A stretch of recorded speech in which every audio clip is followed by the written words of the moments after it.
Hello friends, welcome to TrendTechGuide. Today I'll show you how to change banner image in YouTube. So, first of all, open youtube.com from your favorite browser. Then over here on the top you'll find this create. Go to upload video. Then you can see here our dashboard is open. Now, simply close this pop-up and over here you can find here customization. Tap on this customization. Then over here go to branding. Then you'll find here banner image. First of all, you remove this banner. And you can see here our banner is removed. Then tap on this upload and choose the one which you have made. In my case, I'll choose this one. Okay, and do done. And after uploading this, just hit on this publish. And you can see here our banner image is changed.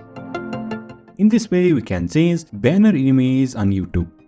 So if you find this helpful, please like, share and subscribe.